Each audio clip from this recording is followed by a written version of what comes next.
안녕하세요. 네, 오늘 모더 진행을 맡은 임선혜입니다. 안녕하세요. 저는 양양 연출가 양주현입니다. 반갑습니다. 친구는 용용인데 잠깐 인사만 드리고 퇴장할 예정입니다. 영화 속에서 사진으로 뵀죠, 우리가? 네.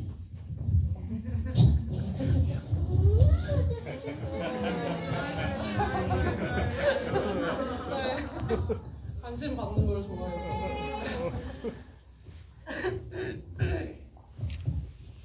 마음이 쓰이시나요? 괜찮습니다. 네. 네. 영화 잘 보셨나요, 여러분? 예. 네, 아직 여운이 남아서 대답이 없으신 거죠? 네. 우선 오늘 첫 개봉일인데, 그쵸? 우리 모더를 맡게 돼서 너무 영광이고요. 감독님, 제가 오늘 잘해야 될 텐데. 우선 제가 영화를 본 소감을 조금 먼저 말씀드리고 진행하면 좋을 것 같아요. 네. 일단 이 영화를 이제 처음 보고 이제 재차 여러 번 이제 봤고요. 그러면서 그냥 이런 생각이 들더라고요. 연우야. 그러니까 우리가 사실 이제 영화를 본다는 게 되게 지극히 개인적인 일이잖아요. 되게 사적인 행위잖아요. 그렇죠? 근데 거꾸로 창작자 입장에서 봤을 때도 사실 어떤 영화들은 좀 태생부터 되게 이제 좀 사적인 개인적인 이야기로부터 출발하는 경우가 많은 것 같아요. 저도 앞서 두 작품 같은 경우 되게 사적인 어떤 것으로부터 시작해서 영화를 이제 만들게 됐던 건데, 물론 저는 이제 극영화이긴 하지만, 그랬을 때 왜 사실 이제 타인의 어떤 이야기, 타인으로부터 시작된 이야기인데 왜 우리가 이제 그런 영화들을 보면 괜히 마음이 쓰이고 공감되고 혹은 나랑 조금 먼 얘기인데도 불구하고 약간 위로가 되는 그런 영화들이 있잖아요. 그래서 이게 왜 그럴까? 나하고는 좀 멀리 있는 이야기일 수도 있는데, 그랬을 때 최근에 제가 어떤 이제 단편 영화제 심사를 하면서도 그런 좀 생각이 좀 들었어요. 저한테도 어떤 화두처럼 좀 던져지게 되고, 그랬을 때 이건 좀 만듦새도, 어떤 단편들은 만듦새도 조금 허술하고 그런데 약간 좀 단박에 약간 주인공한테 마음이 빼앗겨버리는 경우가 있는데, 그게 왜 그럴까 생각해보면 결국은 그 인물로부터 나랑 좀 닮은 구석을 찾았을 때인 것 같다는 생각이 들더라고요. 그래서 내 안에 약간 품고 있던 뭔가 이렇게 바라되지 않고 안고만 있던 것들을 영화 안에서, 영화 작품으로든 혹은 그 안에 주인공들로 인해서 그게 이제 표현이 됐을 때 뭔가 링크가 딱 돼서 그 다음부터는 약간 이제 무장해제 당한 것처럼 이렇게 그냥 영화가 그냥 마냥 좋기만 한 그런 영화들이 있었어요. 제가 이렇게 서두에 이렇게 말씀드린 이유가 저한테는 좀 양양이 그랬던 것 같아요. 그래서 사실 여러 번 보면서도 똑같은 구간에서 눈물이 나고 막 안타깝고, 그리고 감독님이 이 장면들을 이제 어쨌든 만들어갈 때 되게 좀 어땠을까? 그런 것들이 꽤 있었어요. 그래서 오늘 좀 질문도 그런 부분들이 좀 많은데, 그래서 그러면서도 근데 감독님은, 저는 사실 이제 다큐에 대해서는 되게 문외한인데 근데 다큐건 먹기건하고는 전혀 상관없이 그냥 어떤 영화가 나한테 탁 들어와지는 영화들 있잖아요. 그랬을 때 이 영화도 감독님의 어떤 사적인 가족으로부터 시작은 했지만 결코 이게 되게 사적인 다큐가 아니라는 게 영화를 볼수록, 그리고 그 안에서 이제 뒤로 후반부로 갈수록 느껴져서 정말 많은 사람들이 이 이야기를 봤으면 좋겠다는 생각도 들었고, 아마도 한국에서 여성으로 사는, 특히 뭐 남성도 포함해서 여성으로 사는 우리 관객들이라면 이 영화가 나를 포함해 뭐 나의 어머니 세대, 또 이모, 고모, 할머니까지 많이 소환되는 그런 영화이지 않나 그런 생각이 들었습니다. 네. 그리고 제가 이제 오기 전에 감독님 뭐 여러 가지 이제 뭐 그동안의 성과 뭐 이런 것들 좀 찾아보면서 좀 안타깝게도 앞에 작품들은 제가 볼 수가 없었어요. 어떻게 볼 그런 루트가 없더라고요. 그래서 나중에 꼭 사적으로라도 좀 보여달라고 하고 싶은데 그런 면에서 아무튼 이번 첫 장편이신 거죠. 예. 일단 개인적으로 너무 축하드리고 싶었고 그래서 어쨌든 오늘 이후에도 또 앞서서 시사할 때도 그랬고 지비가 많이 있었잖아요. 그리고 뒤에도 많은 지비가 있을 텐데 이제 여러 지비를 하시겠지만 또 제가 오늘 또 드리는 질문들이 또 많이 겹쳐지겠지만 마치 처음 들어본 질문인 것처럼 감독님 자체도 좀 즐겼으면 좋겠다. 네, 그런 생각을 했습니다. 네, 그러면 우선 첫 질문을 좀 드려보고 싶은데 역시나 개봉날의 어떤 의미는 좀 다를 것 같아서 지금 지금의 기분이 어떤지 좀 궁금해요, 감독님. 네. 지금 여러 생각이 많이 드는 것 같아요. 그래서 사실 다큐멘터리 영화를 기획하고 제작하는 과정도 너무너무 힘든데 그 이후에 이제 또 개봉을 하고 관객들을 만나고 극장에서 계속 이 영화로 이제 만남을 이어가는 그런 부분들도 쉽지만은 않아서 되게 여러모로 어려운 상황이구나 이런 거를 이제 체감하기도 하지만 또 동시에 너무너무 감사한 어떤 기회라고도 생각이 드는 것 같아요. 그래서 이 개봉이라고 하는 부분이 어떤 영화나 다 할 수 있는 어떤 기회가 아니라고 생각이 들면서 그 기회를 너무 감사하게도 양양이라는 영화가 만날 수 있었고 그 만남을 통해서 이렇게 한 분 한 분의 관객분들을 극장 안에서 만날 수 있다라는 것 자체가 좀 벅차면서도 네, 되게 감회가 새롭습니다. 네. 이제 주변에 이제 여성 감독님들이 개봉하는 날이 되면 저도 약간 내가 개봉하는 것처럼 막 검색을 해보거든요. 평점은 어떻게 줬나, 댓글은 어떻게 달렸나 막 이러면서 특히나 제가 또 지지하는 영화들이면 그래서 죄송해요. 제가 며칠 좀 피곤했어가지고 목이 많이 잠겨요. 네, 맞아요. 그래서 저도 많이 검색을 하게 되고 또 양양에 대해서 또 그전에는 이제 영화제나 좀 공동체 상영을 통해서 이제 관객분들을 만났다면 이 개봉이라고 하는 어떤 부분은 오늘 아침 MBC 뉴스에 저희 아빠 얼굴이 나왔더라고요.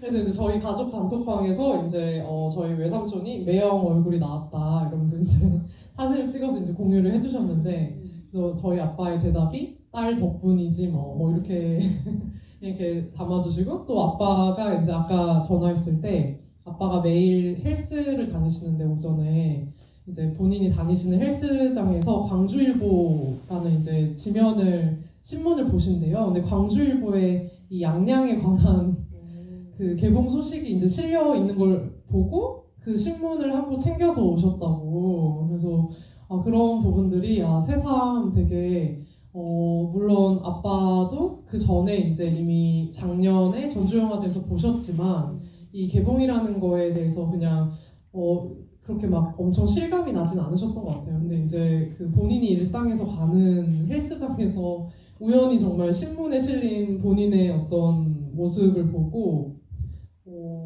너무 여러 마음이 드셨을 것 같은데 저에게는 이제 그냥 신기했다 이렇게 그냥 뭐 응원한다 이렇게만 이야기를 해주시는데 그래서 그런 부분들을 보면서 이 영화가 정말 좀 더 세상으로 떠나는구나 약간 이런 마음도 드는 것 같아요. 그래서 되게 여러 마음이 드는데요. 시원하기도 하고 섭섭하기도 하고 이게 잘 찾아갔으면 좋겠고 뭔가 그 어떤 이 영화와 이야기가 필요한 관객분들이 분명히 이 세상에 있을 거라고 생각을 하고 그분들이 쉽게 드러나지 않더라도 좀 이 영화가 먼저 다가가서 말을 걸어줄 수 있는 그런 존재였으면 좋겠다라는 마음으로 개봉의 이제 시작을 맞이하고 있는 것 같습니다.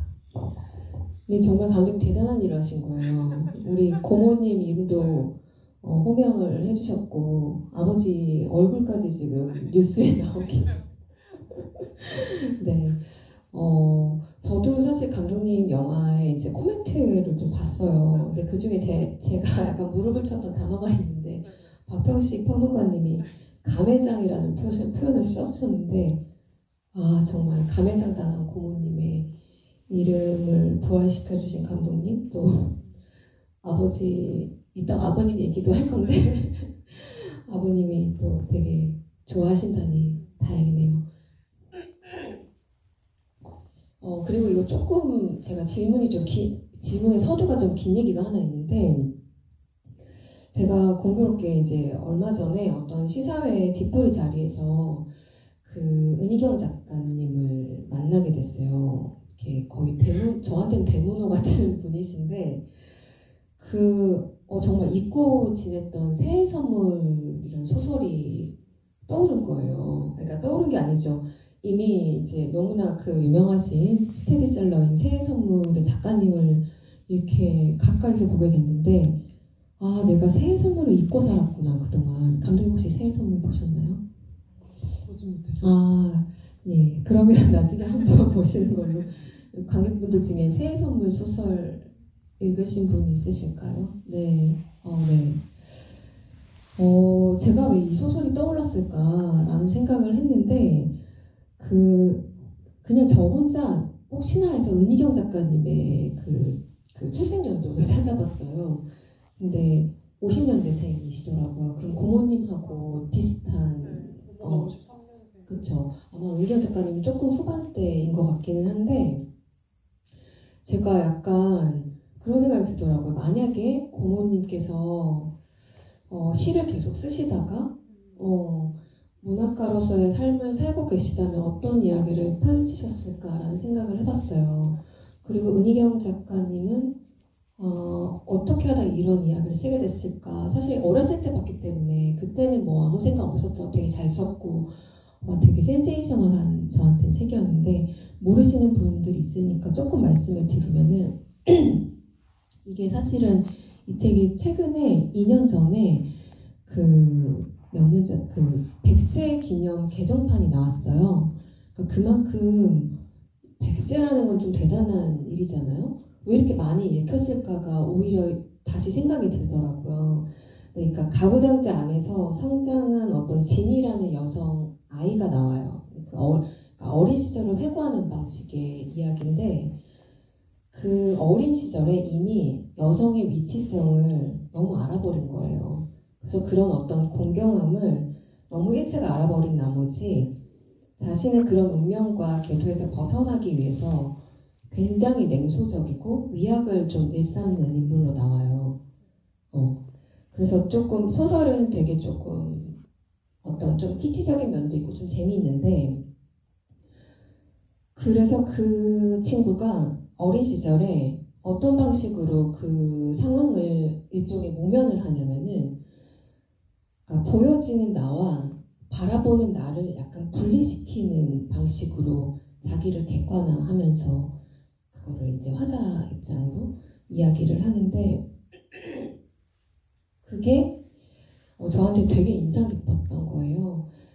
곧 그거는 은희경 작가님이 역시나 한국에서 여성으로 살면서 가부장제 아마 가족제도 안에서 살았을 것이고 그 안에서 뭔가 답답함들을 소설에 이제 진이라는 인물로 투영하지 않았을까라는 생각이 들더라고요. 그래서 뿐만 아니라 뭐 그 이후에 잘 아시는 양기자 소설가님, 정경님 이런 분들 많으시잖아요. 아, 여성들은 글쓰기로 많은 것들을 해석해왔구나라는 생각이 들면서 감독님의 영화를 보면서도 감독님도 어떻게 보면 그 안에서 이제 내재되어 있던 것들이 이 영화로 좀 발화되었겠구나라는 생각이 들었어요. 이게 사실 30년이 되어가는 소설인데도 지금도 스테디셀러인 것이라는 것이 약간 좀 씁쓸하기도 한데 이제 앞으로 우리가 그 소설을 읽었을 때 야 이게 말이 되냐?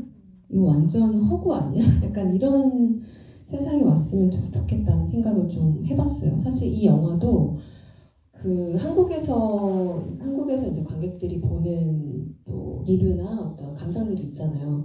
감독님 그 이력을 보니까 약간 해외 영화제에서도 이제 보여졌을 텐데 그때 해외 관객들 반응은 어땠을까 너무 궁금한 거예요. 야 한국은 아직도 이런 사회야? 라고 질문을 받았을까 그런 생각이 들더라고요. 그곳은 혹시 그런 집이 시간이 있었나요? 네. 해외에서도 이제 양양이 소개가 됐었는데요. 그래서 뭐 부다페스트에서 이제 상영이 된 적도 있고 캐나다 토론토에서 이제 상영이 됐었는데 좀 저도 이제 궁금했어요. 해외에서는 어떻게 양양을 볼까 이런 어떤 부분들이 있었는데 물론 그 안에서도 다양한 어떤 의견들이 있을 거라고 생각을 하는데요. 근데 이제 영화가 끝나고 이제 마이크를 잡고 소감을 이야기해 주시는 분들의 어떤 이야기는 굉장히 공감을 하시면서 그 본인들의 어떤 가족 안에서 이야기되지 못했던 또 다른 구성원을 떠올리게 하는 그런 이야기를 많이 해주시더라고요. 그래서 그러면서 이제 뭐 영화가 끝나고 나서도 굉장히 우시는 분들도 계셨고요. 그래서 이제 저한테 계속 호응을 해주시면서 사실은 고모의 이야기가 본인의 묻어뒀던 어떤 가족 안에서의 할머니를 떠올리게 하기도 했다. 이런 어떤 부분들을 이야기해 주시면서 이게 물론 해외와 한국이 상황이 똑같진 않겠지만 어떤 좀 비슷한 결의 시간들은 존재하고 있었구나라는 거를 좀 느낄 수 있었어요. 그래서 그런 부분들 안에서 네, 그 어떤 차이들과 어떤 공통점들을 느낄 수 있었는데요. 그래서 조금 그 한국에서의 어떤 특수성이라고 한다면 제가 느꼈을 때는 좀 저희 아빠의 어떤 캐릭터에 대해서는 좀 되게 재밌어하는 부분이 있는 것 같아요. 그래서 특히나 되게 무뚝뚝하잖아요. 그래서 감정을 좀 자유롭게 표현하지 않는 남성에 대해서는 좀 그 부분에 있어서는 되게 좀 한국의 어떤 남성처럼 느껴진다. 그러니까 그게 다 일반화할 수는 없겠지만 그런 어떤 반응도 들었을 때는 돌이켜봤을 때 내가 한국에서 태어나서 자라면서 이 감정이라는 거에 대해서 어떻게 사고하고 받아들이고 있었지? 라는 거를 좀 되물어 보게 되는 순간도 있었어요. 그래서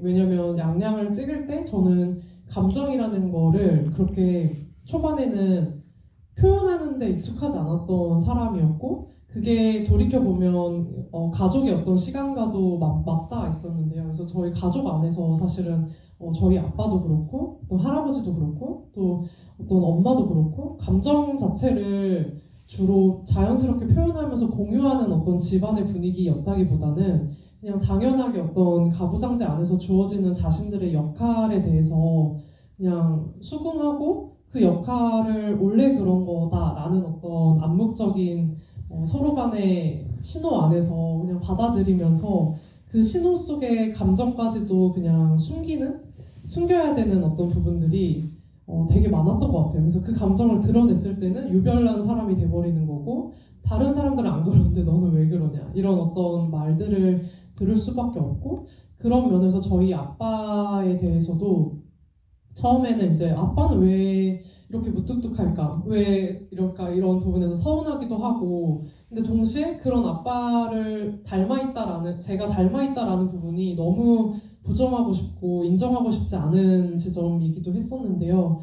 근데 어떤 이 부분은 이제 해외 완성된 영화를 봤을 때가 아니라 이 양양 같은 경우는 제작 과정 중에서도 해외에서 이제 참여하는 편집 워크숍이나 이런 부분들을 통해서 좀 해외 작업자들의 피드백을 같이 좀 주고받았었는데요. 그래서 그런 부분들 안에서 이 감정이라는 거에 대해서 조금 다시 생각해 볼 필요가 있겠다라는 부분들을 좀 느끼면서 저 역시도 감정에 대해서 좀 되게 보수적으로 생각하고 약간 좀 거리를 두고 감정을 표현하는 건 되게 안 좋은 거다. 약간 이렇게 생각한 어떤 무의식이 있었다고 생각을 해요. 그래서 그런 점에서 조금 자유로워지려고 노력을 많이 했던 것 같습니다. 그 영화가 되게 많은 것을 바꿔놨네요. 그 사실 이제 장면 볼 때 저희 집 풍경하고는 되게 달랐어요. 되게 정말 감정이 없으시더라고요. 감독님도 약간 연기자로 보면 정말 발연기를 하는 느낌은 그리고 약간 아버지랑 대화에서도 그 동생이 더 똑똑하다고 말씀하셨을 때 대체 어떤 이유를 드실까 궁금했는데 사주 얘기를 하시면서 근데 감독님도 그거에 대해서 이렇게 막 더 이렇게 아버지에 대해서 이렇게 막 쫑꾸를 주지 않고 그냥 이렇게 저게 지금 말이 돼? 그냥 표정만 이렇게 살짝 왜냐면 너무 많이 들으니까 평소에 대화에서도 그런 사주, 뭐 한자풀이, 뭐 그런 어떤 부분들에 있어서 좀 어렸을 때부터 익숙하게 들었다 보니까 그거에 대해서 사실 그 촬영 현장 당시에도 엄청 이상하다고 생각을 하지 못했었던 거예요.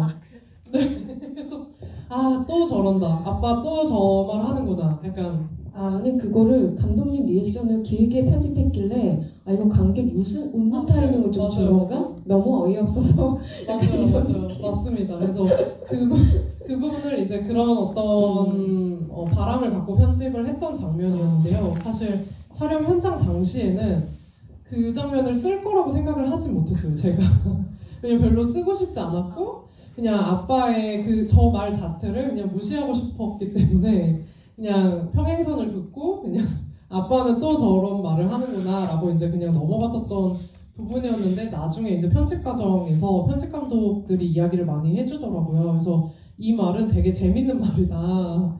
근데 저는 되게 저한테는 짜증나는 어떤 말이었는데 편집 감독들이나 이렇게 같이 이야기를 하면서 이건 되게 아빠의 어떤 캐릭터를 드러내는 말이기도 하고 이거를 들을 때 또 주연의 어떤 반응들이 또 주연의 캐릭터를 드러낼 수 있는 것이기도 하다라는 이야기를 하면서 저도 좀 다시 생각을 하게 됐던 장면이었어요. 그래서 그 부분을 이제 네, 넣자라고 이제 결정하기까지도 네, 조금 저에게는 시간이 필요했었던 것 같습니다. 네. 특별히 제가 양양에서 인상 깊었던 어떤 장면이라고 하긴 그렇고 어떤 이제 순간이라고 한다면은 결국은 이제 양지영 고모의 그림자를 이제 찾아가던 감독님이 어느 순간 이제 고모의 자신의 삶을 좀 맞대어 보면서 그 부분부터 저는 이제 더 마음에 끌렸던 것 같아요. 이 얘기를 같이 얹어서 하기 위해서 이 이야기가 시작됐구나라는 생각이 들었어요. 그래서 나레이션을 조금 대충 적어봤는데 그 가족의 안과 밖에서 고모의 다른 모습이 나를 돌아보게 했다. 나 역시 집 바깥에서 여성의 권리를 당당하게 외쳤지만 착한 딸, 누나, 아내, 며느리가 되어야 한다는 생각들 뭐 이렇게 하면서 간극이 괴로웠다는 그 부분이 있었는데 이 부분에 대해서 사실 감독님뿐만 아니라 저도 그렇고 왜 나는 밖에선 이런데 집안에선 이럴까 뭐 이런 생각들 하기 마련이었거든요.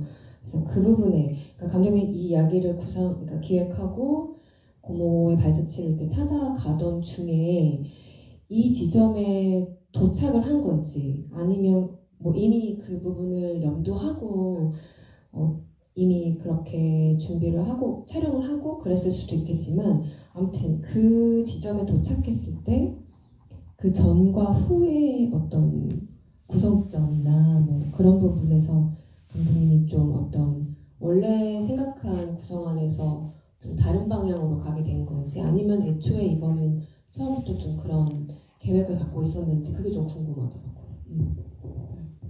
사실 다큐를 만들면서 초반에 어떤 구성안은 계속 수십 번 바뀌었던 것 같아요. 그래서 이 영화 어떤 인물들과의 어떤 상황과 관계와 또 그 인물 안에 저 자신도 포함되어 있다 보니까 그러면서 제 마음이 계속 달라지는 어떤 상황들 그 안에서 어떤 이야기 전체의 구성은 계속 다시 쓰여질 수밖에 없었고 그래서 정말 여러 차례의 구성안이 있었었는데요. 근데 그 감독님께서 말씀해주신 부분 같은 경우는 되게 이제 좀 후반부에 구성이 됐었던 것 같아요. 그래서 뭔가 이 영화를 처음 시작할 때 어렴풋하게 저 역시도 이 이야기는 고모의 이야기만은 아니겠구나라는 마음은 있었어요. 그래서 이게 고모의 이야기뿐만이 아니라 저의 이야기이기도 하다라는 마음이 있었고 그랬을 때 고모는 이미 지나가버린, 이미 끝나버린 어떤 시간을 상징하는 존재로 머무를 수밖에 없다면 그 머물러 있는 존재를 결국 지금 현재에 다시 흐르게 만들어야 하는 인물은 내가 될 수밖에 없겠구나라는 거를 감지하고 있었지만요. 감지하고 있었지만 막상 영화를 이제 제작하는 과정에서 제 자신을 어떤 등장인물로서 저는 카메라 뒤가 익숙한 사람인데 카메라 앞에서 이제 등장시키고 또 이야기를 되게 고민하고 선택하는 어떤 그런 과정들이 굉장히 힘들었어요. 그래서 다른 무엇보다도 제 자신의 어떤 이야기를 쓰는 나레이션을 하나하나 이제 완성하는 그런 과정들이 이 양양이라는 영화에서는 가장 좀 저에게는 고통스러우면서도 또 저 자신의 어떤 도전을 하면서 제 자신의 어떤 틀을 뛰어넘는 어떤 경험이기도 했는데요. 그래서 그런 가족 안에서와 밖에서가 다르다라는 어떤 나레이션을 완성하는 그 과정 자체도 굉장히 힘들었고 그 부분도 좀 고모의 어떤 여정들을 따라가는 과정에서 좀 자연스럽게 계속 제 자신을 돌아보게 되더라고요. 그래서 나는 어땠지? 나는 대학교 초반에 어떤 사람이었지? 그런 부분들을 계속 되뇌이면서 좀 그렇게 뒤에 완성이 됐었던 문장이었습니다. 그런 의미에서 보자면은 사실 뒤에 질문하고 싶었던 거긴 한데 그 영화 곳곳에 이제 어떤 물의 이미지가 나오잖아요. 또 애니메이션 안에서는 어쨌든 검은 물도 있고 그리고 인서트로 비 오는 장면에서도 조그만 볼에 이렇게 물이 넘치는 그리고 또 강 같은 게 이렇게 보여지고 그게 어떻게 보면 이제 같은 맥락에서 좀 쓰이고 싶었던 그런 걸까요? 네, 맞습니다. 그래서 저는 이제 애니메이션을 구상을 할 때 이제 초기부터 애니메이션을 구상을 했었는데요. 그래서 좀 주요하게 생각했던 컨셉이 이제 검은 물이었어요. 그래서 검은 물과 그리고 박스였는데요. 두 가지 컨셉이었는데 검은 물은 고모의 어떤 고인 시간을 상징한다고 생각을 했어요. 그래서 물이 고이면 썩는 것처럼 고모가 지금 갇혀있는, 고모가 존재하고 있는 시간 자체가 검은 물 속에 있는 시간을 보여주는 거고, 그리고 상자 역시도 판도라의 상자처럼 이제 고모가 있는 공간이 판도라의 상자 아닌데 어떤 모든 부정적인 것들이 다 나가고 마지막에 결국 남는 건 희망인 것처럼 고모라는 사람을 통해서 되게 이 비극을 이야기하지만 동시에 희망 역시도 이야기하고 싶다라는 마음으로 이제 두 가지 컨셉을 갖고 작업을 했었는데요. 그래서 검은 물이라는 컨셉이 되게 중요했다 보니까 이 영화 곳곳에 이제 물의 어떤 이미지들이 좀 그런 것과 연상이 돼서 연결이 돼서 좀 작동을 했었던 부분이었던 것 같아요. 그래서 약간 이제 고모 이모도 되죠. 고모하고 이제 감독님 자신을 이렇게 같이 좀 맞닿으면서 그런 방식의 이제 계속 그런 그 맥락으로 이제 영화를 계속 만들어 가시면서 이게 이제 그렇게 좀 가늠을 하다가 이제 저는 이제 모르겠어요. 계속 극영화 연출을 주로 하다 보니 어쨌든 다큐도 연출이 필요한 거잖아요. 감독님이 또 그 안에 들어가셨고 그랬을 때 그걸 되게 명징하게 딱 보여주는 장면이 그 고모를 처음에는 계속 뒷모습으로 애니메이션으로 이렇게 보여주다가 그 감독님은 이제 처음에 정면으로 이렇게 등장을 하잖아요. 애니메이션 상에서. 그랬다가 감독님이 어떤 골목의 뒷모습으로 등장하면서 그 그림자를 한번 비추더라고요. 아, 그래서 약간 그 애니메이션 안에 있던 고모를 진짜 그 실사로 약간 끄집어낸 느낌이 들었어요. 그리고 감독님의 뒷모습이 곧 고모의 뒷모습인 것처럼. 그래서 아, 되게 좀 영리한 연출. 정말 고민을 많이 했겠다. 콘티적으로도. 이게 아무리 다큐지만. 그래서 그런 해석으로 봐도 될까요? 네, 맞습니다. 그리고 이어서 등장하는 애니메이션에도 이제 맞아요. 고모의 그림자가 같이 이어져 있거든요. 그래서 그런 실사 촬영의 어떤 장면과 또 애니메이션의 장면을 좀 어떻게 유기적으로 연결할 수 있을까라는 고민을 굉장히 많이 하면서 작업을 했습니다. 네. 그리고 또 중요한 포인트가 사실 이게 초반에는 고모를 좀 찾아간다. 고모를 좀 사라진 고모에 대해서 이야기를 나누잖아요. 고모가 자살한 것 정도는 이제 알고 시작을 하잖아요. 관객들도. 그러다가 이제 화자인 나와 고모를 좀 맞대어서 어떤 그 여성의 위치성에 대해서 또 보여줘요. 그러다가 이게 이제 극영화 시나리오를 보자면은 이막에 두 번째 변곡점이 오더라고요. 그게 저한테는 그 고모를 지우려고 시도하던 그 기록들을 발견하잖아요. 근데 고모의 사망 일자가 고등학교 때인데 내가 본 사진은 이제 대학생 때죠. 그게 그 세례받는 그 사진이. 아니면 그러면 그냥 고모가 자살한 것만으로 또 이게 은폐하고 싶었던 것이라고 그냥 우리가 뭉뚱그려서 생각해오다가 왜 고모의 20대까지 이거를 다 지우려고 했을까? 거기에서 이 미스터리함이 생기는 거예요. 그래서 극적인 거예요, 저한테는 또. 아, 그래서 또 음악도 약간 좀 그렇게 그 음악 감독님께서도 약간 그거를 그렇게 하셨어요. 그래서 보는 재미가 있는 거예요, 또. 이게 그 영화는 아니어도. 그래서 아, 이거 굉장히 감독님이 구성을 되게 잘 짰다. 약간 조금 이렇게 평이할 때쯤 뭔가 하나씩 단서를 제시하면서 그런 어떤 구성점은 실제로 우리가 영화를 보는 시간 순서대로 감독님이 그런 정보를 얻진 않았을 거잖아요. 구성을 그런 식으로 하게 된 어떤 네, 맞습니다. 얘기죠. 그 다큐긴 하지만 사실 그런 트리트먼트를 작업을 해서 이제 진행을 했던 작업이었어요. 그래서 양양 같은 경우는 좀 그럴 수 있었던 이유 중에 하나는 다큐임에도 불구하고 어떤 이미 현재 막 진행되고 있는 사건이 아니고 그 어떤 과거의 어떤 아무도 기억하고 있지 않은 어떤 그 이야기를 다시 끄집어내서 이야기해야 되는 조건이기도 했고요. 그리고 또 제가 등장인물로 또 나오다 보니까 더 이제 어떻게 촬영을 할 것인가, 어떤 모습으로 어떻게 등장시킬 거고, 또 어떤 이미지를 이제 활용할 것인지, 뭐 이런 부분들을 더 고려를 많이 할 수밖에 없었던 작품이었어요. 그래서 모든 촬영들이 다 촬영 계획서와 레퍼런스를 갖고 있는 장면들인데요. 그래서 촬영 감독과 촬영하기 전에 다 어떤 촬영 레퍼런스를 통해서 이미지들을 이제 맞춰보고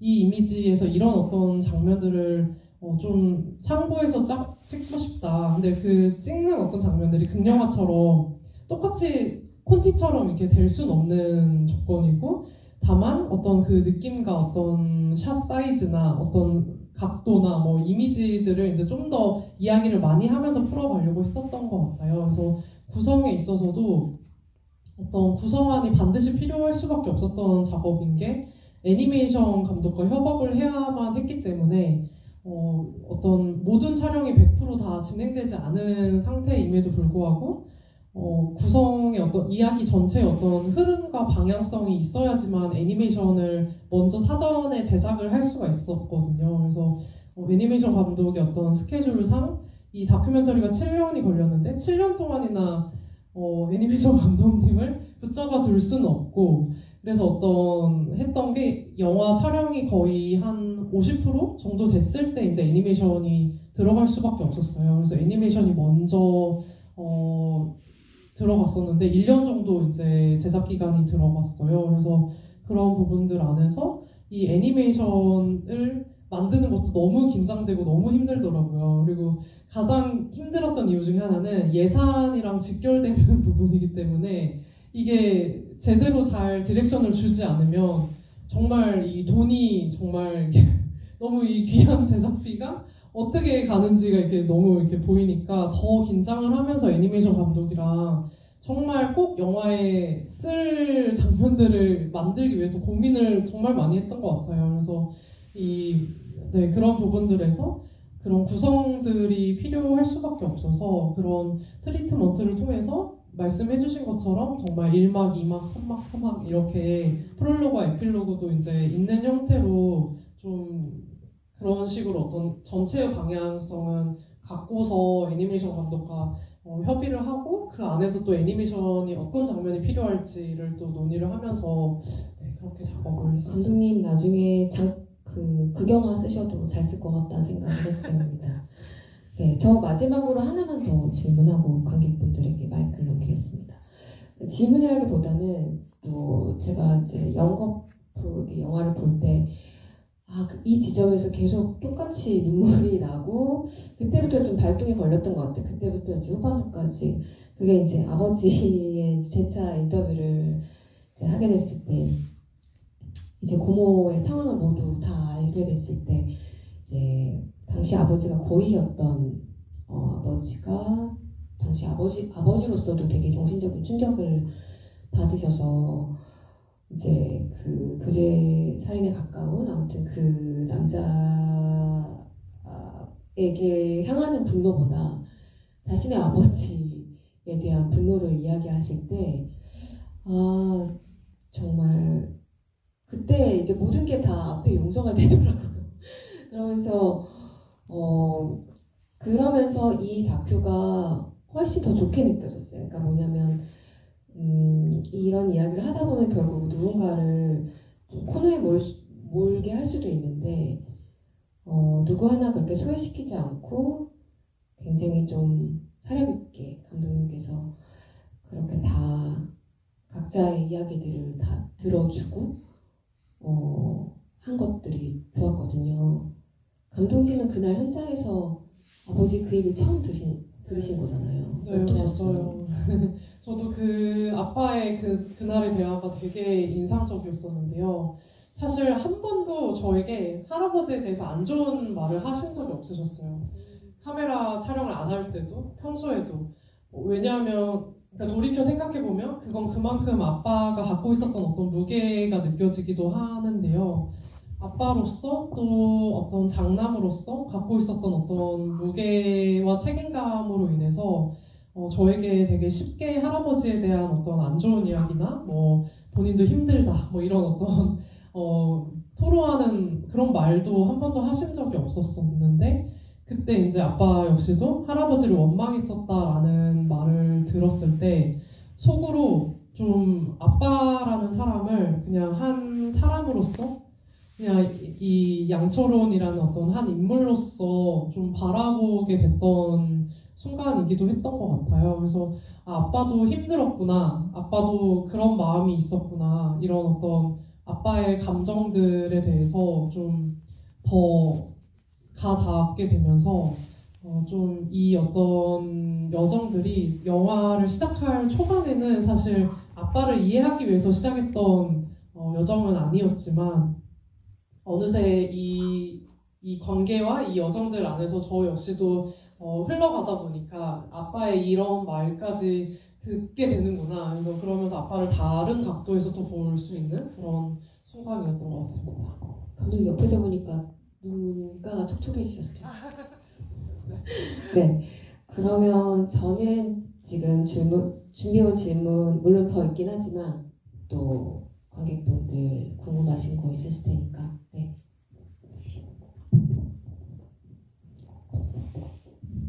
아, 7년이 걸리셨다 하는데 사실 이 영화에서 가장 극적이 어떻게 보면 2장이잖아요. 2장은 좀 처음부터 그러니까 7년 준비하는 사이에 처음부터 이장이 예정되어 있었던 건 사적인 거니까 뭐 아니면 안 상관없는데 약간 좀 다섯들이 되게 사적인 궁금한 게 처음부터 이장이 예정되어 있었던 건지 아니면 중간에 이장이 되면서 아싸 기회다 했던 건지 뭐 아니면 나중에 필요 없어서 갑자기 주변에서 누군가가 그 이장할 때 묘비에다가 새로 하는 거 어때? 그런 게 있었던 어떤 사실 가장 극적인 장면인데 그 이장의 설정 그리고 두 번째가 그 고모님 이름이 한글로 적혀 있는데 그게 사실 다른 분들은 한자로 적힌 것 같은데 어르신 세대인데 고모는 한자로 적혀 있고요. 제 이름이 한글로 적혀 있습니다. 주연과 지금 헷갈렸네. 죄송합니다. 그거 했어. 네, 이장 같은 경우는 사실 그게 다큐멘터리의 매력이라고 저는 생각을 하는데요. 어떤 준비할 수 있는 부분에서는 최대한 준비를 하지만 또 갑자기 닥치는 어떤 상황들에 대해서는 정말 열려있고 그 안에서 또 흘러갈 수밖에 없는 되게 부분들이 있어서 그게 저는 다큐의 매력이라고 생각을 하는데 이장은 중반에 이제 알게 됐던 상황이었어요. 그래서 영화 초반만 해도 이제 이장을 할 거다 이런 이런 조건들은 없었고요. 이 양양이라는 이야기를 계속 하고 있는 중간 정도에 이제 갑작스럽게 이장을 해야만 하는 상황이 이제 생긴 거예요. 그래서 그거는 저희 가족의 의지가 아니라 이제 광주시의 어떤 재개발 사업으로 인해서 저희 가족의 무덤이 옮겨져야만 하는 뭐 광주시의 공원을 만들어야 하는 그런 어떤 상황이 갑작스럽게 생기면서 네 그렇게 진행이 됐었습니다. 근데 아무튼 그 배경을 눈여겨봤었거든요. 이장한 그곳이 아주 좋던데요. 거기가 네, 이 영화가 뭔가 네, 화순으로 이장을 했습니다. 또 질문.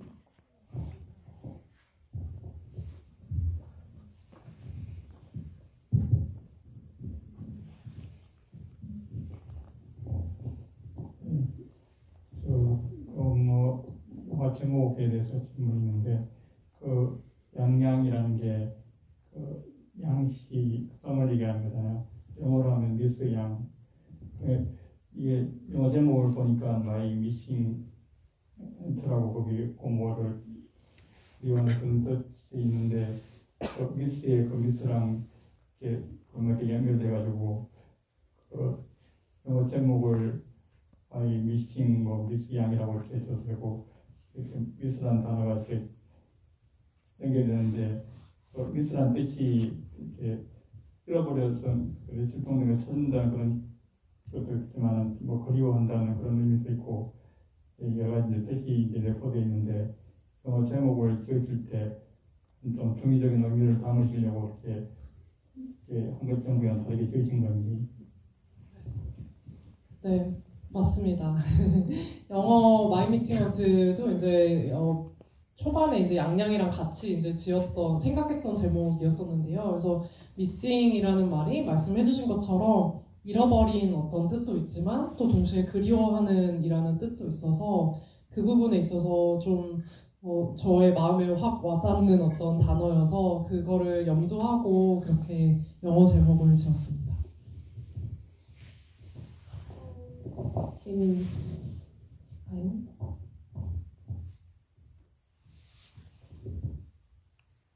생각하시는 동안에 그러면 그러니까 아무래도 이제 감독님이면서 또 이 안에 이제 들어가 있는 딸이고 또 어쨌든 화자잖아요. 어쨌든 그랬을 때 뭔가 진짜 아까 나레이션 쓰실 때 되게 고충이 많았다고 하셨잖아요. 그러니까 이게 어떤 좀 거리두기가 있었고 내가 이런 것들을 좀 경계해야 된다. 그래서 예를 들어서 이렇게 만들면 안 된다 같은 레퍼런스도 있었을 것 같고 이런 걸 좀 지향하면서 가자 그런 레퍼런스도 있었을 것 같은데 감독님이 좀 참고한 어떤 레퍼런스가 있는지도 궁금하고 앞서 이제 말씀드린 그런 부분에 대해서 어떤 좀 고충이 있었는지 듣고 싶어요. 제가 양양을 만들면서 이제 주요하게 참고했던 영화들은 애니메이티드 다큐멘터리 영화였어요. 그래서 크리스터 스위스라는 이제 스위스에서 만들어진 이제 다큐멘터리 영화가 있는데요. 근데 그 영화 같은 경우도 감독이 직접 이제 화자로 등장하면서 이제 돌아가신 삼촌에 대해서 이제 그 삼촌의 어떤 시간들을 묻는 여정들로 이제 채워져 있어요. 근데 이제 애니메이션 분량이 양양보다는 훨씬 많은 이제 한 50% 정도 이제 돼 있는데요. 그래서 부재한 어떤 존재인 삼촌의 시간을 감독이 직접 애니메이션으로 그리기도 하고 또 그 삼촌이 있었던 장소들을 찾아가면서 이야기하는 그런 영화가 굉장히 감명 깊기도 하고 또 애니메이션을 굉장히 현실 실사와 되게 유기적으로 잘 사용한 어떤 작품이기도 해서 정말 좋다라고 생각을 하면서 크리스터 스위스라는 영화도 많이 봤고요. 그리고 러브 이즈 포테이토라는 네덜란드 감독이 이제 만든 영화인데 그 영화 같은 경우도 이제 러시아 대기근 상태 가족의 어떤 역사를 묻는 어떤 감독이 직접 등장하는 영화예요. 그래서 그 영화 같은 경우도 애니메이션이 사용이 되는데요. 근데 그 가족의 역사 안에서 이제 돌아가셨지만 이야기되지 못하는 그 러시아 대기근 상태에서 이제 죽을 수밖에 없었던 몰래 묻을 수밖에 없었던 어떤 또 다른 가족의 구성원을 치매가 걸린 엄마의 어떤 이뤄져가는 기억을 마주하면서 다른 가족 구성원들의 인터뷰를 통해서 이제 찾아나가는 그런 이야기인데요. 그래서 그런 어떤 해외에서 이제 만들어진 좀 애니메이티드 다큐멘터리를 좀 주요하게 참고를 하려고 했어요. 그래서 좀 이 양양에서도 애니메이션이 되게 어떤 다큐멘터리에서 할 수 있는 새로운 언어의 장치로서 좀 활용이 됐으면 좋겠다. 그래서 이 다큐멘터리 세계가 좀 확장이 되는 어떤 계기로서 좀 만들어내고 싶다라는 나름의 비전을 갖고서 작업을 했었던 것 같고요. 그리고 이렇게 하면 안 되겠다라고 생각했던 영화는 지금은 생각이 나진 않지만 그냥 가장 나레이션을 쓰면서 가장 힘들었던 거는 저의 삶은 근데 이거는 모든 다큐멘터리 영화에서 발생할 수밖에 없는 공통적인 딜레마인 것 같아요. 그래서 어떤 현실 속의 인물의 삶은 계속 진행이 될 수밖에 없는데 이 다큐멘터리 영화라고 하는 프로덕션 안에서는 어찌 됐든 무조건 끝은 나야 되니까요. 그래서 이 어디까지를 끝으로 이제 이 현실의 타임라인 안에서 이제 조금은 정리를 하고 선택을 할 건지에 있어서 굉장히 좀 그 부분이 좀 저에게는 너무 어려웠고 그 어떤 다큐멘터리의 주인공이 또 제가 되다 보니까 제 삶의 어떤 혼란과 어려움들을 동시에 겪고 있는 상황에서 이 양양에서의 양주연이라는 사람은 어디까지 보여줘야 할 것인가라는 지점에서 이 제 삶에서 어떤 부분을 포착해서 어떻게 인물로서 구성할 것인지가 가장 좀 힘들었던 지점이었던 것 같습니다. 이건 좀 웃긴 얘기인데 너무 진지한 것 같아서 아까 우리 봤죠? 연우가 아들이더라고요. 네. 용용이가 네, 딸이었으면 완벽했을 것 같아요. 아니 어쩌면 또 그 시기에 아이를 탄생하셔가지고 요즘 완전 다 영화적인데 너무 다 어떻게 네, 영화를 위해 한 건 아니지만 그래서 연우가 딸이었으면 더 완벽했다. 네. 이런 생각이 갑자기 문득. 맞아요. 안 그래도 막 성별을 알기 전에 이제 저희 양양 이제 스태프들끼리는 딸이면 좋겠다 이런 어떤 약간의 바람도 있었지만 동시에 이제 또 저도 딸이면은 진짜 좀 되게 좀 이상한 마음이었어요. 그래서 아들보다는 딸을 바라진 않았고요. 네. 근데 딸이면 어떨까라는 생각을 더 많이 했던 것 같아요. 근데 막상 아들이다라는 거를 이제 알게 되었을 때 좀 재차 확인을 하기도 하고 바뀔 가능성은 없는 건지 이렇게 물어봤지만 너무나 명확하게 이제 아들이다라고 이제 의사 선생님이 얘기를 해주셨을 때 이건 역시 운명이구나. 뭔가 말씀해주신 것처럼 완벽할 순 없으니까 이게 현실이나 어떤 영화나 정말 완벽할 순 없고 그랬을 때 좀 더 저에게 어떤 더 넓은 세상에 대해서 말해주기 위해서 이 아들이라는 존재가 또 온 게 아닐까라는 생각이 들기도 했고요. 그러면서 저 역시도 좀 더 이 양양 안에서 물론 여성에 대해서 많이 이야기하기도 했지만 이 양양의 이야기가 또 남성의 이야기 역시 같이 겹쳐 있다고 생각을 했어요. 그래서 특히나 저희 아빠의 어떤 마지막 그 할아버지에 대한 원망 그런 부분들을 느끼면서 저 역시도 이게 어떤 이 가부장제라는 사회 이 세상 안에서 여성 남성 할 것 없이 누구나 어떤 한 존재로서 갖고 있는 무게감과 역할들 안에서의 고군분투가 있다라는 거를 좀 다시금 좀 환기하면서 용용이 역시도 그런 존재로서 커가겠구나라는 생각을 많이 했습니다. 네, 또 질문 있으세요? 네.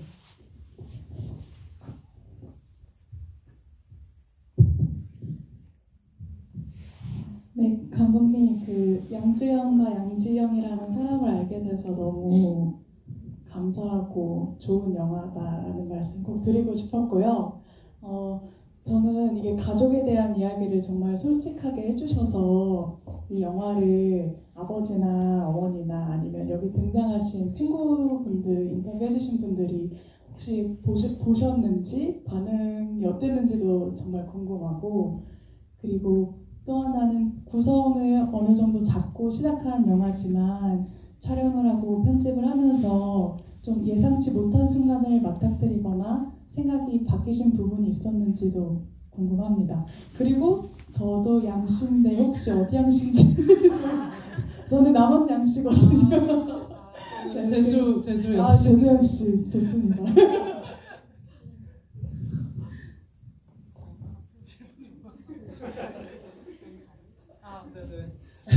제주 양씨만 이렇게 생각이 나가지고 앞에 가족들이 전주영화제 때 이제 다 오셔가지고 극장에서 보셨는데요. 그래서 꽉 찬 객석에서 이제 같이 이제 웃고 울면서 이제 그 소리를 같이 느끼면서 이제 보시다 보니까 좀 더 영화를 재밌게 보신 것 같아요. 그래서 원래 그냥 만약에 관객 없이 이제 혼자 본인의 모습만 봤으면 좀 더 스트레스 받았을 수도 있을 것 같은데 이제 객석의 어떤 반응들을 실시간으로 들으면서 이제 보시니까 예컨대 아빠의 그 사주 멘트에서 정말 객석에서 빵빵 터지셨거든요. 그래서 그런 부분들도 아빠 혼자 봤으면 약간 이런 걸 썼냐 이랬을 수도 있겠지만 어떤 반응들을 보면서 굉장히 만족해 하셨고 본인의 어떤 말과 이런 부분에 대해서 굉장히 만족해 하시면서 영화 보고 나서 그때 처음 하셨던 말씀은 편집을 굉장히 잘했다 이렇게 이야기를 해주셨어요. 본인이 했던 말을 다 아시니까 이제 그래서 아빠를 인터뷰하면 보통 3시간 이제 계속 이 대화를 이제 나눴는데요. 그래서 그 부분 안에서 이제 정말 필요한 부분들을 잘 편집해서 이렇게 들어간 것 같다라고 이야기를 해주셔서 그 부분이 좀 저도 안심이 됐던 것 같습니다. 그리고 엄마 역시도 영화 보시고 한 번 더 보고 싶은 영화라고 이 양양에 대해서는 저의 지난 작품들에 대해서는 그렇게 이야기를 많이 안 해주셨는데 이 양양에 대해서는 이 영화는 계속 보고 싶은 영화다라고 이야기를 해주셔서 그 부분도 좀 저에게는 되게 힘이 되는 반응이었어요. 그래서 그리고 저희 남동생 같은 경우는 사실 이 영화에 들어가진 못했지만 남동생과 인터뷰를 하기도 했고 이제 남동생의 어떤 이사를 도와주는 장면을 찍기도 했고요. 여러 장면들을 찍었었는데 이제 분량은 굉장히 이제 좀 적게 들어간 상황을 이제 본인이 확인을 하고 그 부분에 이제 좀 불만족이 있더라고요. 네. 그래서 자기가 좀 컨디션이 안 좋았었냐고. 그래서 좀 배우의 어떤 꿈도 있는 친구이기 때문에 그래서 굉장히 그 부분에 있어서 좀 분량이 좀 적게 들어가서 아쉽다 이런 이야기를 했던 것 같습니다. 그래도 더 부모님이 되게 좋은 말씀을 많이 해주셨네요. 저는 69세라는 영화를 처음 보여드렸는데 아빠가 딱 이렇게 말했어요. 소녀야, 다음에는 액션을 찍어봐. 그래서 네, 그랬다는 갑자기 생각이 났네요. 또 질문. 그리고 그 구성이 바뀐 지점에 대해서 이야기해 주셨는데 사실 계속해서 바뀐 것 같아요. 그래서 엄청 계속 편집본도 엄청 많이 있고요. 그래서 양양의 어떤 편집본은 정말 끝이 안 나는 게 아닌가 이렇게 생각할 정도로 계속해서 이게 달라졌던 부분이 있었는데요. 가장 크게 구성이 달라질 수밖에 없었던 건 결국 제 감정이었던 것 같아요. 그래서 고모를 찾는 여정에서 제 감정이 계속 유동적으로 바뀌는 게 저도 느껴지니까 이거를 이제 어떻게 어디까지 담아야 되나. 그래서 근데 그럼에도 불구하고 계속 바꿨던 이유는 솔직하게 이야기를 하자. 이게 어떤 현실과 너무 괴리되지 않는 게 필요하다고 생각을 해서요. 그래서 그런 부분에서 계속 수정을 하고 이를테면 가장 크게 바뀐 거는 초반에는 원래 주연이 결혼한 여성으로 초반에 지금 등장을 하지만 원래는 대학생으로 등장을 했었어요. 그래서 왜냐면 고모 이야기를 들었던 시점 자체가 대학교 졸업을 앞둔 밤이었기 때문에 아예 그때 시점에서부터 이제 등장을 하는 걸로 이제 구성을 했던 버전도 있었어요. 그래서 그러다 보니까 근데 저는 이제 30대 이제 후반으로 가고 있는데 이제 이 양양의 주연은 여전히 20대 대학생으로 있는 어떤 부분에서 계속해서 차이가 생기더라고요. 현실에서의 특히나 저는 이제 양양을 만들면서 너무나 좀 치열하게 했던 저의 가장 현재적인 고민은 임신이었어요. 그래서 아기를 가질 수 있을까? 아기를 이제 어떤 30대 후반으로 가는 여성으로서 아기를 가질 수 있을까 없을까? 가져야 될까 말까? 이런 고민들을 좀 하고 있었던 시점이다 보니까 좀 이런 고민들을 이 영화에 반영하는 게 좋겠다. 왜냐면 이게 다른 누구도 아니고 저의 이야기, 제가 등장하는 이야기다 보니까 그런 제 현실적인 고민들도 같이 넣는 방향으로 좀 그런 식으로 좀 가장 크게 수정이 들어갔던 부분이었던 것 같습니다. 그 후반부에 어쨌든 할머니 첫째를 딸을 낳아가지고 이제 죄인처럼 지낸 할머니 얘기와 또 엄마 아빠 맞벌이인데 돌아와서 엄마만 이제 저녁을 만들어야 했고 어쨌든 고모는 어쨌든 남자친구 집에서 죽었다는 이유로 사라져야 했고 또 감독님이 아내와 엄마라는 역할을 가지게 되면 이제 내 이름이 없어지지 않을까에 대한 불안 같은 게 저도 어쨌든 영화 보면서 그냥 정말 저희 엄마 세대 고모 다 이렇게 떠올라서 되게 좋은 엔딩이었다 그런 생각이 들었어요. 감독님 원하시는 대로 잘 정리가 된 것 같고요. 지금 시간이 다 된 거죠. 네, 그래서 네 정말 간단한 거 감독님한테 빨리 질문하고 싶은 거 있으세요? 네네네.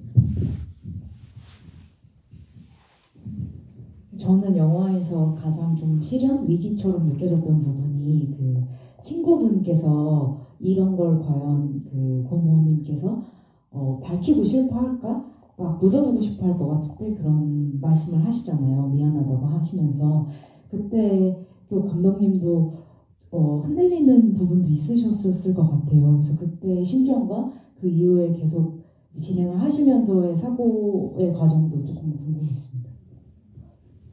네, 맞습니다. 맞아요. 그때 너무 힘들었었고 그 전화가 이제 인터뷰 촬영을 이제 그분과 하기로 이제 다 이야기가 됐고 촬영도 다 이제 촬영 스태프도 다 섭외가 된 상황이었고 공간까지 다 섭외가 됐었던 시점이었는데 그 촬영 당일로부터 이틀 전 갑자기 전화가 온 거예요. 그래서 이제 촬영을 못 하겠다.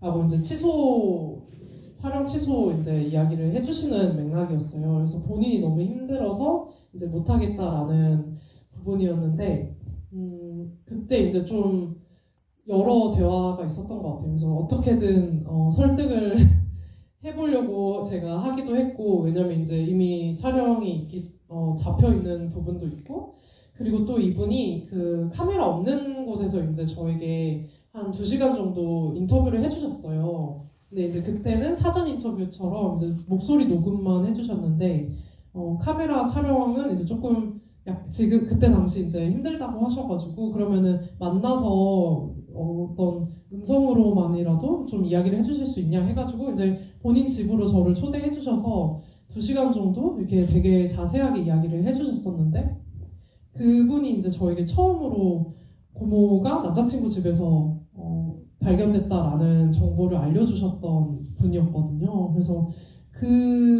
저에게 목소리로 해주셨던 그 부분을 이제 인터뷰 촬영으로 카메라 앞에서 이제 다시 한번 저는 듣고 싶었던 상황이었어요. 그래서 그분의 어떤 사전 인터뷰를 이미 하긴 했지만, 그래도 카메라 앞에서 그분의 어떤 표정과 어떤 저와 대화를 나누는 상황을 꼭 담고 싶은 마음이 정말 컸었는데, 그게 이제 취소가 됐을 때 굉장히 좌절스러웠고, 그리고 또 내가 이분을 힘들게 하고 있구나 이런 부분들이 이제 느껴지면서 좀 그때 당시에는 좀 시간을 가져야 되겠다 생각을 해가지고 그 전화를 받고, 사실 그 전화도 촬영을 하기 위해서 찍었다기보다는 이제 제가 같이 살고 있는 고두현 PD, 이 영화에서 이제 남편으로 나온 분이 이제 저의 이 양양 PD이기도 한데요. 제가 이제 정말 힘들게 이제 이게 머리도 못 말리고 이제 전화를 받았었던 상황이었어요. 근데 그 상황에서 이제 계속해서 저는 설득하고 있고 이런 상황인데, 이제 두현 PD가 조용히 카메라를 들더라고요. 그래서 이제 찍을 수 있었던 장면이었습니다. 그래서 그 장면 같은 경우는 사전에 뭐 이렇게 찍겠다 이렇게 할 수 없었던 상황이었고, 저는 이제 저대로 너무 최선을 다해서 이제 전화 통화를 하고 너무 이렇게 잡고 있었는데, 이제 두현 PD가 이제 촬영을 해가지고, 네, 그게 이제 그 상황과 목소리가 이제 담겨 있었던 장면이었는데, 그때 당시에는 너무 힘들어서 그 전화를 끊고, 촬영도 이제 다 취소 연락을 돌린 다음에 정말 힘들어서 강원도 양양으로 잠깐 네, 진짜로 네, 바다를 보러 갔던 것 같습니다. 그래서 누군가가 그랬었거든요. 양양 찍다가 힘들면 양양 한번 갔다 오시라고. 그래서 그때 그 말이 갑자기 생각이 나는 거예요. 그래서 양양을 지금 가야 될 것 같다. 그래가지고 이제 정말 원래 예정됐었던 촬영 그 날까지 계속 양양에 머물면서 바다를 보면서 좀 다시 힘을 좀 충전했던 그런 시간이었던 것 같은데요. 그래서 그분께 이제 드렸던 말도 이제 너무 저도 이제 힘들게 하는, 우리가 지영이도 싫어할 것 같은데 라는 말을 들었을 때 저는 속으로는 정말 마음이 무너졌지만 그럼에도 불구하고 그분을 설득해야 된다라는 생각으로, 그거는 우리도 모르는 게 아닐까요? 라고 이제 이야기하면서 되게 절박하게 좀 붙잡고 있었던 상황이었습니다. 근데 되게 응대를 잘하셨었던 것 같아요. 그리고 그냥 결과적으로 봤을 때는 그렇게 좀 불안한 듯 찍힌 촬영과 그 목소리와 이게 마치 이렇게 면대면으로 인터뷰했다면은 마치 감독님이 뭘 다 알고 뒤에 편집본으로 딱 보여준 것 같잖아요. 그래서 되게 다 개선된 것 같아요. 완벽했습니다. 네, 그러면 시간이 많이 돼서 이제 마쳐야 할 것 같아요. 감독님 마지막으로 오늘 어땠는지. 네, 오늘 이렇게 개봉날 이렇게 영화관에서 양양을 함께 해주셔서 너무 감사하고요. 네, 이렇게 진행해주신 임선혜 감독님께도 감사의 말씀을 드리고, 이제 양양 이제 시작이에요. 그래서 시작인데요. 그래서 주변에 오늘 보시고 또 좋으셨으면 이렇게 주변에 많이 입소문도 내주시고 또 SNS에 많이 알려주시고, 저희 양양 계정이 있습니다. 인스타그램 마이미싱헌트라고 영어로 치시면 양양 계정이 있어서 그 양양 관련된 소식도 보실 수 있으니까요. 그리고 양양 관련한 책도 한겨레 출판에서 발간이 됐습니다. 그래서 오늘 영화 보시고 또 이후에 또 생각나는 질문들, 고민들 이런 것들이 있으실 수도 있는데 그런 것들을 책을 통해서 한번 먼저 만나보시면 또 다른 어떤 이야기로 네, 가다올 수도 있을 것 같습니다. 오늘 함께 해주셔서 감사합니다. 네, 저도 개봉날 이렇게 초대해서 주셔서 감사하고요. 어쨌든 양양은 한국 사회의 기록이면서 또 애도의 영화인 것 같아요. 그래서 양양 감독님께서 고모 양지영의 이름을 호명해 주셨듯이 영화 양양도 더 많은 관객들의 입에 호명되기를 바라고요. 감독님이 홍보를 너무 잘하셔서 제가 보탤 게 없는 것 같아요. 네, 오늘 늦은 시간까지 자리에 앉아주셔서 감사합니다. 감사합니다.